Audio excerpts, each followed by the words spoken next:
Hello, everyone. Welcome to another interesting episode of Insightwithtayo. I'm your host, Tayo Aina. And today, as usual, I have a special guest in the house to discuss a topic that is so fascinating and so interesting. A lot of people try to figure out how to invest or what to invest in.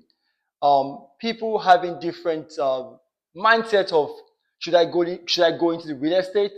How should I invest in the real estate? What are the pros and cons of investing in the real estate? Real estate business has been booming for a long time.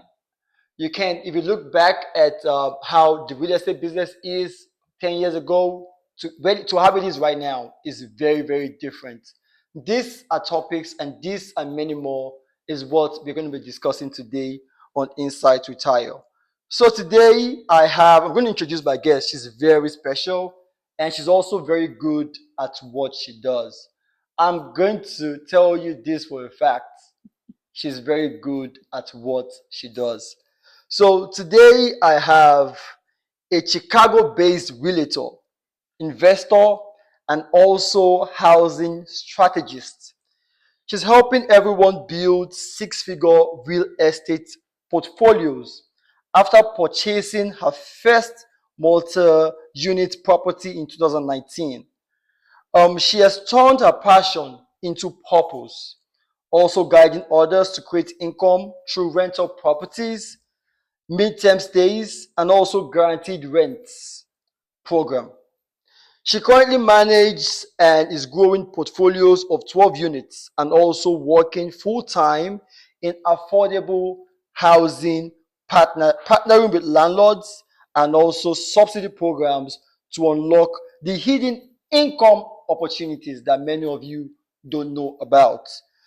Through her brand, she educates, also inspires investors on how to turn real estate into both a mission and a money-making business.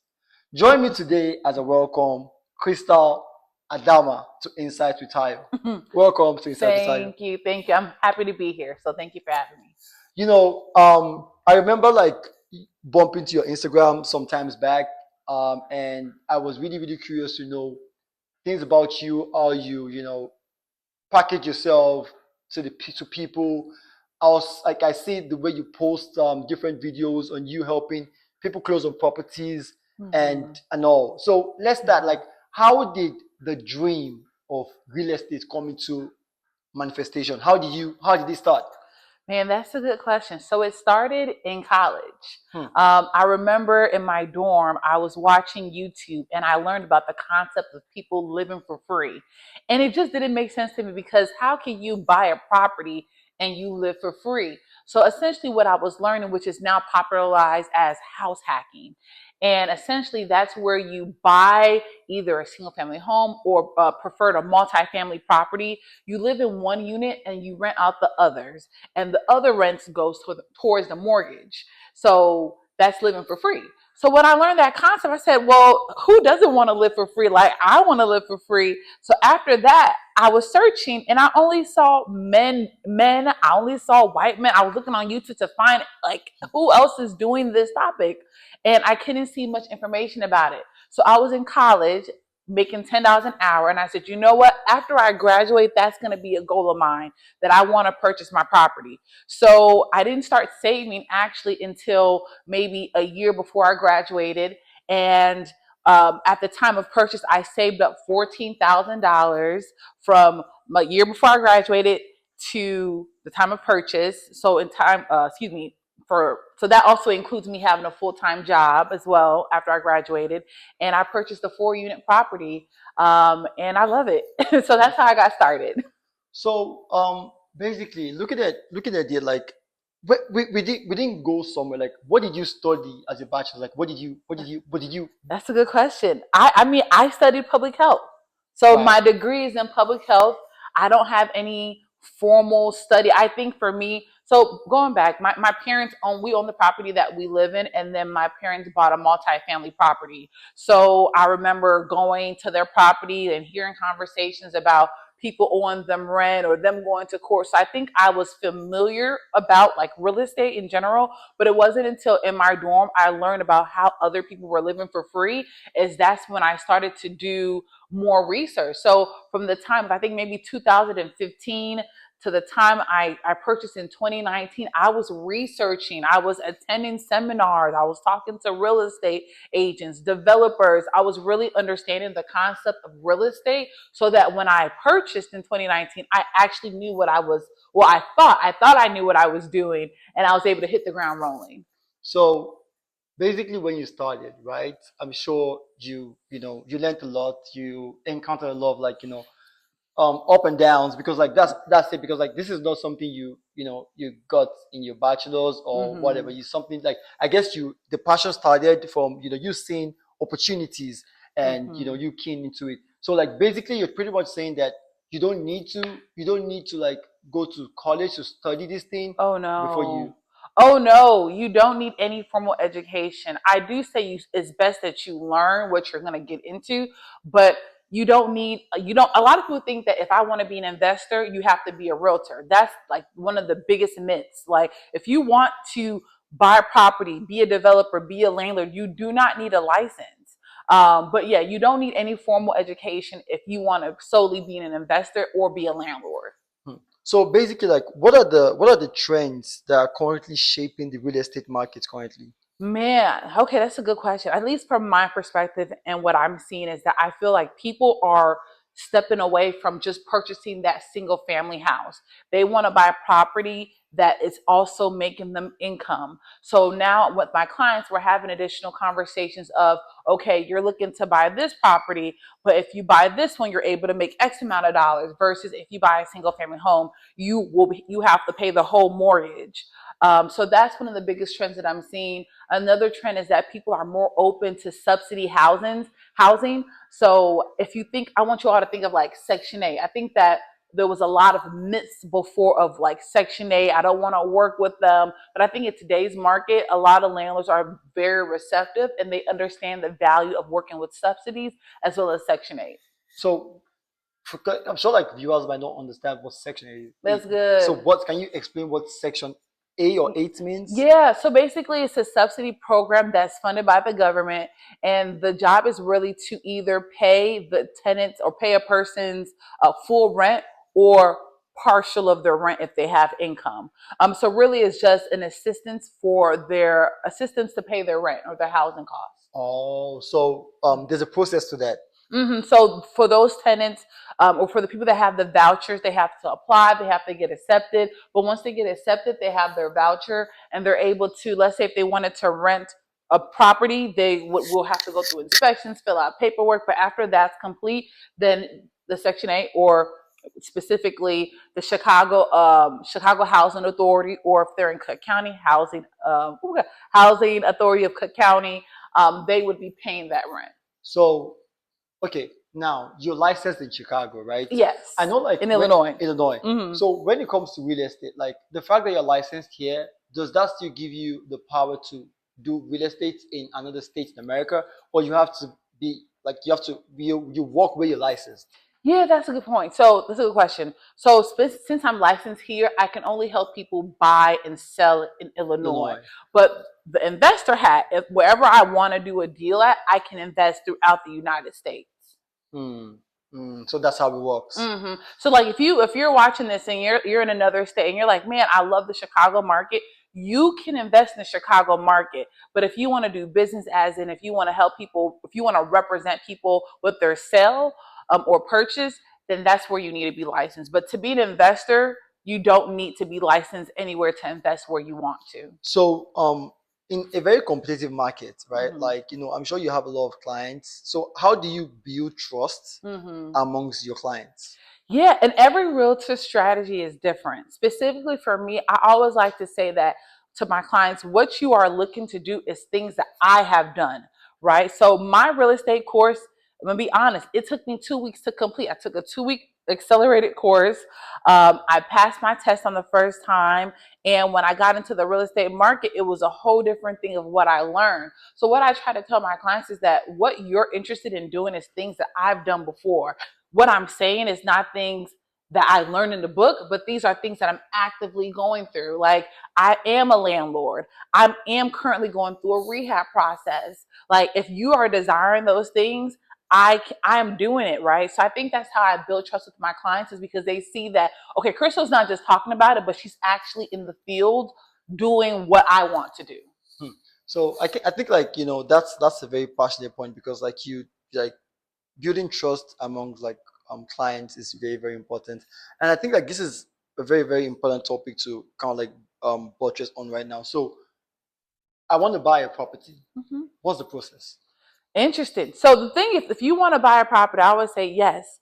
First off, I always say, if you want to buy a property, I think people don't understand that we interact with real estate in every part of our lives, right? So where you live, that's real estate. Somebody owns where you live. Where you go to at the grocery store, like, someone owns that. Where you go to school, someone owns that land. Like, we're always interacting with real estate. So don't think that, oh, like, I want to get into the real estate market, because you're already participating in it, right? But if you want to, take the first step to ownership, the first thing that you need to know is where you stand as a person. So you should understand your credit score. You should understand how much money you have in savings. And also, the biggest thing is you have to have a vision of what you want, right? Because you can't, if you're my client, I'm going to ask you, hey, what do you want? You may say, hey, I want to buy a single family home, or I'm open to a single family home. I'm also open to a multifamily property. The thing about that is, when we go towards our search, it's always going to be easier to buy a single family home first, because it's only one housing unit, versus a multifamily. You're incorporating multiple housing. So if you come with that general strategy, you're always going to lean more towards the house or the condo. But the first thing is not only understanding where you stand financially, but having a vision of what you want, and not only a vision of currently today, but a vision of where you stand in the future. Sure. So also, like, I know, like, okay, how long, if I have like, okay, my credit score is good, right? Mhm. Or if I have a messed up credit score, can I still buy a house? Yeah. I always say, no matter where you stand, you can always buy a house. And I always say, like, Rome wasn't built in a day. So if you want to buy a house, there may be some steps that you need to take to make yourself lendable, make yourself where people are going to want to give you a loan, right? So the partners that I work with, let's say today you don't qualify due to credit, or because you have um, what do they call it? I'm sorry, they have a high, like, you owe a lot of money, or excuse me, a high debt to income ratio. The lender will be able to say, hey, although you don't qualify today, but if you pay off your Discover by $500, if you pay off your car by $2,000, if you pay this by X amount of dollars, then you will be qualified. So lenders do give you steps on how to be qualified. And I always say, like, save as much money as you can, right? Like, when I for my first property, literally when I was making $10 an hour, I would literally save half of my checks. Like, I remember I would make $500 every 2 weeks. 250 was going straight into savings. So at the moment, I just had, in my savings, I had 250, and then it went to 500, and it went to up and up and up. But in a year plus, it equated to 14,000. So just save as much as you can where you are now. So what you're trying to say right now is that when it comes to purchasing power, right? Like, there is always a program for everybody, regardless of your situation. So when I come to you as a realtor and I tell you, oh, this is where I stand in my credit score, you tell me, oh, okay, you can try to build it with this. Okay, this is where I stand with so you are going to advise me on, okay, this is where you can buy. Also, the income that I'm making, everything, like, there's always something that would be said to you to put you in a better space. Oh, yes. I think a lot of times people, so I'm going to speak from one of the experiences of my client. So she wanted to buy a multifamily property. And at the moment, she did not qualify, even though, like, just the amount of money she was making and the debt, like, she qualified for, let's say, I think, if I remember, 110, $130,000. But she wanted to buy a multifamily in the area. Those multifamilies were going for about 250 up. So she didn't qualify. But I always say that, remember, the destination is not the properties. The destination is income, right? So I said, although you may not qualify for the multifamily today, but looking to buy a single family home and maybe rent out rooms, or if you don't want to rent out rooms, maybe you live in the basement, build you a kitchenette and finish the basement, or buy something that has a finished basement and then rent it up to, let's say, a Section 8 or subsidy program. And then in years to come, you can now build your income to qualify to buy something more. But being honest, in today, when I reflect back and I look at that person, she does not have a property to this day. So I think it's just important to note that, yes, I can tell you that, the lender is going to tell you to pay off this, pay off that. But there may be a chance that you may not be able to afford the property that you want. But just because you don't afford the property that you want today doesn't mean that you can't afford it tomorrow. But you still need to do some steps today to get to that point. So you got to prepare exactly for it. Prepare.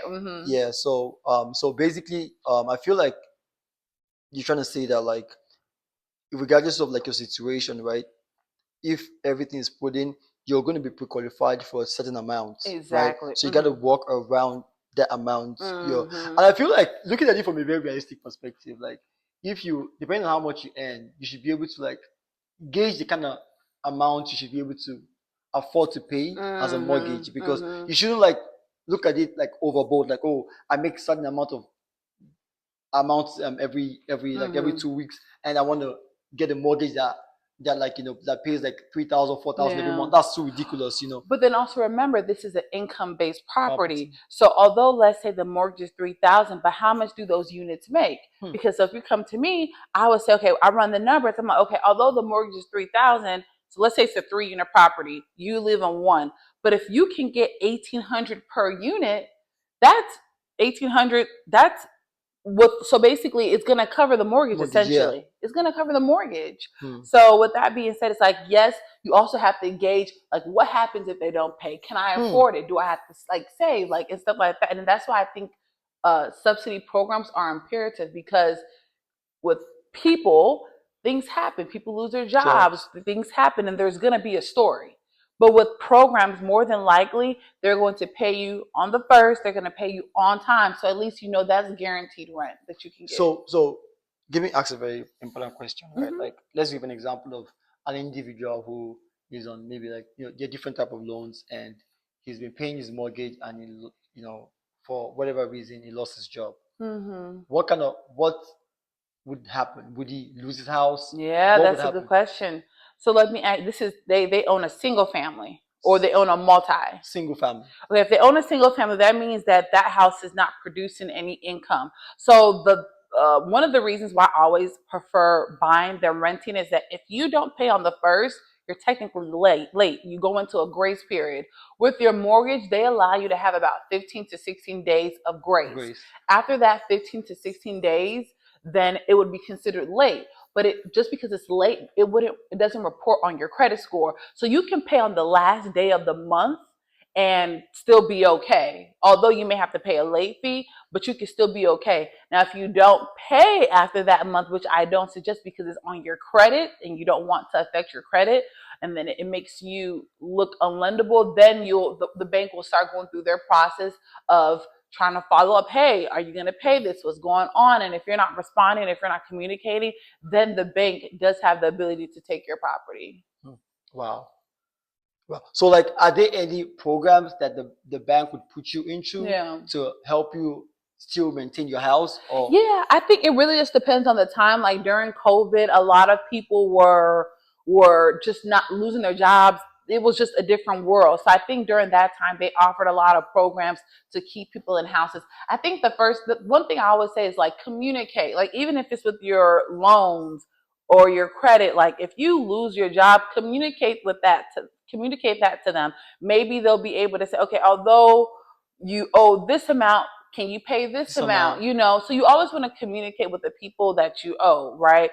But I think that's why buying property is with an investor standpoint is amazing, because for example, like I always make a joke and say, hey, if I have to go to work, the money that I make also has to go to work too. So if you lose your job and you have a 3 flat property, your tenants more than likely are still going to pay their rent. Right. So then now you can keep your property, and then while you figure out how to get, income or get a job, right? So that's why I love buying property that has multiple units, because it's not solely based on you. So I want to ask you a very important question because, like, this is very important. Like, I read somewhere that there's a law in Chicago that states that, like, tenants have they have, like, the ability to, even if they don't pay, they can Mhm. still stay. Mhm. How do you Yeah. how do you work around that situation?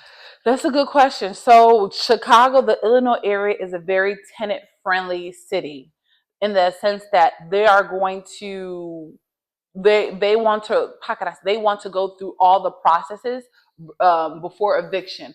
Versus other states, if you don't pay, I heard from some states, if you don't pay that month, you can get them out that same month. That doesn't happen in Illinois. So one thing right now that they currently have is called an early resolution program. So it's called the ERP program, and that's a program that's like so once you file for eviction, you go through the eviction process. They have a program where if you apply and the tenant can apply, and then there's a chance that that program, they'll be able to pay the balance of what the tenant Mhm. owes, as well as maybe 2 months in advance. Friends. So there's programs like that to help. But if they're not paying, and let's say they don't qualify, like for me, for example, like I went through an eviction with one of my tenants that we applied, he didn't qualify. You have to go through an eviction, and I think that's the cost of doing business as a landlord. But that's why I always try to tell my clients and the people that I interact with is, do not underestimate subsidy programs and voucher programs, because I had a tenant who was on the Chicago Housing Authority voucher, and she reduced her hours at her job. The Section 8, the program, they were able to increase their portion because she wasn't working as many Many hours. hours. So that's a benefit of working with these programs, that whenever there's a shift in income, the program is able to To help you. adjust. Exactly. Adjust to help the tenant, and then essentially it helps you. Hmm. That's very, so, like, what you're trying to say right now is that there's all, like, there's a solution to every shortfall that happens when it comes to Exactly. real estate. Exactly. And that's why I think it's important that you have to, when you're picking your realtor, you have to know who you're picking. You want to pick somebody that has these answers, that has strategy, that has solution, because not all realtors are the same. Because like I said, when you finish your course, you could be a realtor that only works with people buying single family homes. You could be a realtor only working for one developer. So who you pick is very important. So if you pick a partner or realtor, they will be able to help guide you. And if you pick me as your realtor, we could definitely talk more about strategies and to avoid the shortcomings. That's I like that. Like, you gotta be very, very selective on the kind of realtor you're trying to pick to help you get your properties, because that Mm-hmm. goes a long way in helping you negotiate the deals and everything, because you are the face of Mm-hmm. your clients. Yeah. So it's very, very important. So back to my next question. So what, like, looking at, like, properties, right? Even when your client comes to you and say, okay, I want to buy this property in this area, let's say Bronzeville High Park, to be precise, whatever environment the your client wants to buy Mm-hmm. at, like, what are the metrics that you use Mm-hmm. to to what are the metrics that you use to tell your client that, oh, this is a great property that would Mm-hmm. appreciate in so many years? Like, what are the metrics that you Mm-hmm. evaluate to know that that property is a take? That's a good question. So the first thing I have to ask my client, what do you want? What do you want? Right? So if they tell me I want to live in Hyde Park, that is something that I want to do. I need to live in Hyde Park, and I'm okay with having to put in money towards my mortgage, meaning that if the mortgage is, let's say, $6,000, and it's a 3 unit and each unit is rented out for 2,000, then they're okay with putting 2,000 from their own money towards a mortgage. So I have to have an understanding of that. Or let's say there's clients that are like, hey, I want the tenants to pay the whole mortgage. Okay. So then I have an understanding of that strategy. Or they could say, hey, I want the tenants to pay all the mortgage, and I also want to receive cash flow as well. So I have to have an understanding of their goals. So when I have the understanding of their goals, I'm able to look at a property and we're able to navigate that. So for example, we go into a property, and And it really just depends on the type of person that they are. So if they're a first-time home buyer, more than likely they're not going to want to fix anything up. They want something that's already remodeled. So we're going and looking at properties that are remodeled, and that comes with a higher price tag. So I'm able to say, okay, you want a property in Hyde Park? It's a 3 flat. It costs, let's say, $600,000. I always ask our lender, what's the estimated mortgage? So we have to have an understanding of what the estimated mortgage is. On top of that is we have to know what is the tenant paying currently? Is the tenant there now, and what are they paying now? Oftentimes, when landlords own property and they put it on the market, what the tenant is paying is not the market rate of today, because that tenant probably moved in 5 years ago and the landlord probably hasn't raised the rent. So we look at, okay, what is the tenant paying today, and what is the current today's price for that property, right? So we look at that metric. We also look at, okay, in the past 6 months or a year, this house was priced at let's say 500. 6 months from now, the property is priced at 600, meaning that in just 6 months, we see that this area is appreciating, like, fast. So that's another metric. But the metrics really based on what that person is interested in, and we go from there. So if they're telling me, hey, Crystal, I want to receive cash flow, then if the building is making it's making $4,000 a month, and their mortgage is $6,000, then that's not a good deal for that client, because they're going to have to put $2,000 of their own money. But then again, another client may say, I really value the area and I just want assistance with the mortgage, and I'm okay with putting my money to the mortgage. Then that may be a good thing for that client. So it really just depends. But if you ask me specifically, I've been in the real estate field for about 5 years. I have 2 properties. So my first property was already renovated. This property that I'm renovating now, it was okay, but we're renovating it now to make it look like nice, and so I can command higher rents. But today, what I'm looking to go in a property that looks crazy, that needs work, and I want to be able to add value to it. So I'm going at properties that look crazy. I want to see what value can I add to this property to force appreciation. I'm looking at the rental rates. And me specifically, the investor that I am, cash flow is more important to me than equity. So all in all, I'm looking at how much that property can make and how much I can increase the value to. Mm. That's quite interesting. Those are like very, very important bullet points that as an individual you must consider if you want to decide to invest and all. So back to my next question. Is similar, is a little bit similar to the question you just asked. Like, looking back, you said you started like how many years? 5 years? 5 years, yeah. 5 years ago that you started, and now, and the future 5 years. How do you see real estate? What do you think? What's happened 5 years ago? What's happening right now? And what do you think would happen in 5 years' time? Yeah, that's a good question. So 5 years ago, that puts us at 2020, 2019. If you guys remember the big thing that happened in 2019, 2020, COVID. So interest rates were extremely low. Well, excuse me, interest rates were extremely low. So when I say extremely low, think about 2.25, think about 3%, right? So they were extremely low. We'll also have people were scared to buy because of COVID, right? People were like, oh my goodness, I don't know where the market is taking me. There was a lot of uncertainty. That's number two. And I think during that time, a lot of people, we knew of Section 8, but people had a lot of negative thoughts and perceptions towards Section 8. Now, in today's market, the rates have increased. So in 2020, where the rates were 3.5, 4%, I think I used my interest rate was 4.25. In today's market, with the last property that I bought, it was about 6.8, right? The rates have increased. So that's number two of the rates are increasing. I think right now people are more open to subsidy programs, and I believe in the future people are going to want to continuously buy multifamily property. People are going to want to also have additional money coming in. And one thing that I always like to say is the thing about real estate, historically, values have always risen.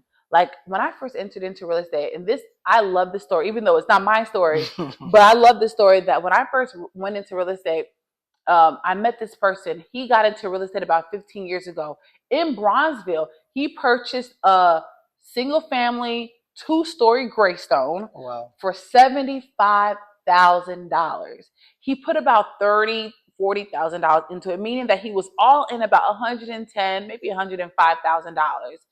If he decides to sell his property today, it will sell for over $1,000,000. Wow.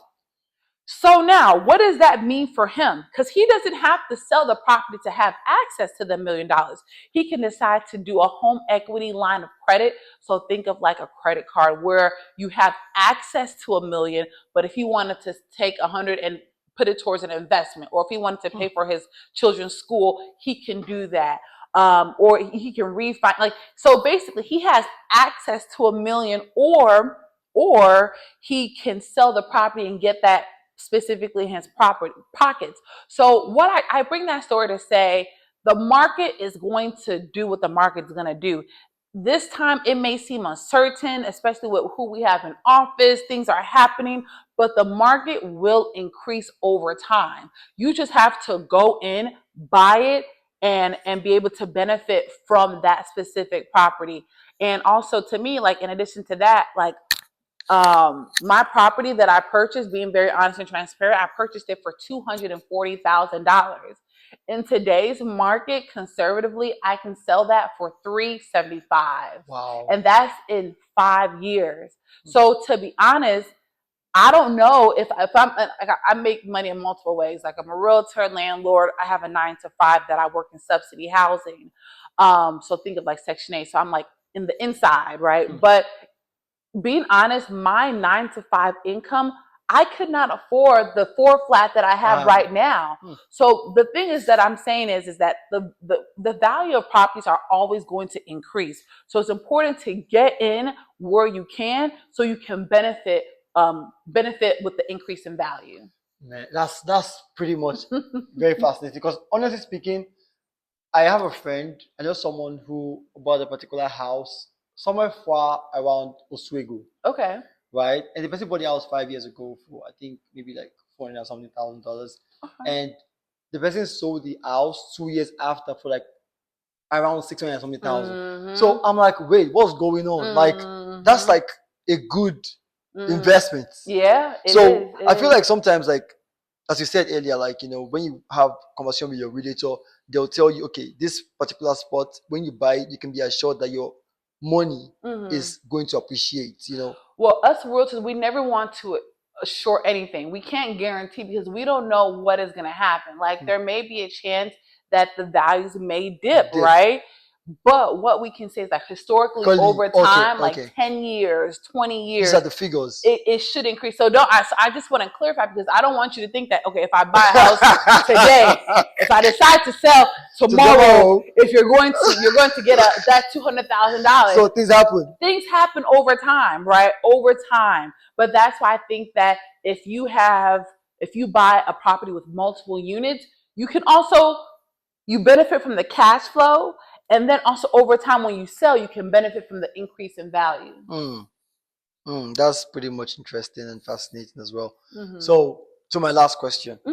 So I'm sure like there are a lot of individuals watching right now. They're looking at ways, okay, how do I go into real estate? How do I need to find? You already explained a little bit about the fact that you don't really need to go to college to study that particular degree to to be a realtor. You can like study, have like the training. But what are the words that you would say to them that would make them feel like, oh, I think I can do this? Yeah, that's a good question. I think the most important thing is you have to have an understanding of what you want to do. Know what you want to do. Do you want to be a realtor, or do you want to be an investor? Do you want to be a developer? Have a destination of what you want to do. Because like I said before, a lot of times people are like, I want to be an investor, but then you're in real estate school. That doesn't make sense, because now once you get your license, we have to pay fees every year. We have to take continual education every 2 years. I pay a monthly brokerage fee. Like, there are costs associated with the license. But if you want to be an investor, so all in all, you have to know what you want. So if you know, okay, I want to be an investor, then you have to say, okay, what's the best strategy for me, right? And then you do that through research. So continue research. Use do you want to use the long-term long-term tenant strategy? So think of like 12-month leases. Do you want to do short-term rentals? So think of Airbnb. Do you want to do midterm rentals? So think of nurses that are coming into an area for 3 to 4 months. Like, you have to know strategies or subsidies. Do you want to work with programs and solely rent to subsidy programs? You have to know the strategy of what you want to do to get into this field. And what I can say is, because I know this may be a new topic for a lot of people, and they may be like, oh my gosh, a lot of information, I don't know where to start. Like, I offer calls where we can break this down. Like, we can have a conversation of what you want, and I'm able to help you develop your strategy of what you want to do, right? Because a lot of times you just don't know, and you can't plan with things that you don't know. So I would say breathe and just know what you want to do. If you want to be an investor, if you want to live in a property and live for free, okay, that's a strategy. If you want to own multiple properties, there's a specific strategy that goes with that. Because if you're like, hey, I want to own 10 properties, then you shouldn't be buying a single family home first. You need to be buying multi-families. But that comes with strategy, right? And that comes with knowledge and research.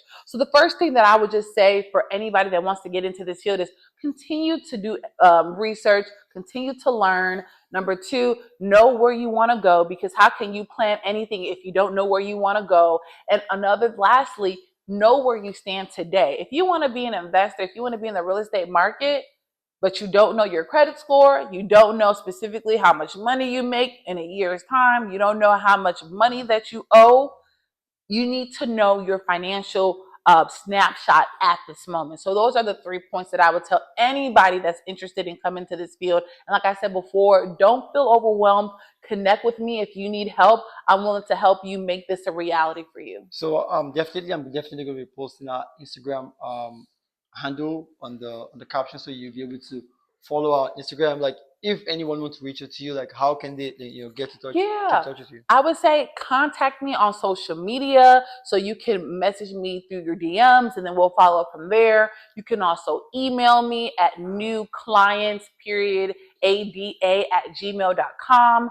And yeah, get in contact with me. And I think also one thing that I just want to also add here is that if you want to get into real estate, just continue to do research. On my Instagram, I display the things that I'm currently doing. I display my rehabs week by week.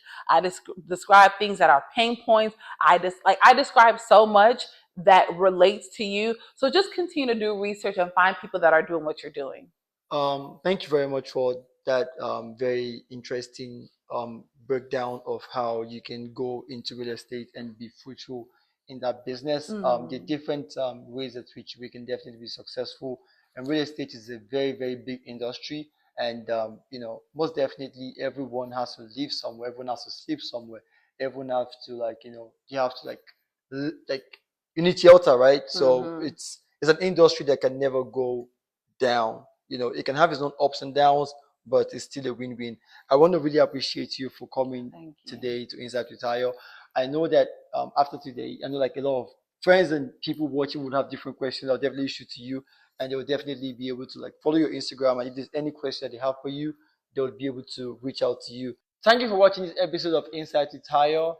Till I come your way again, have an amazing day and remain blessed. Bye.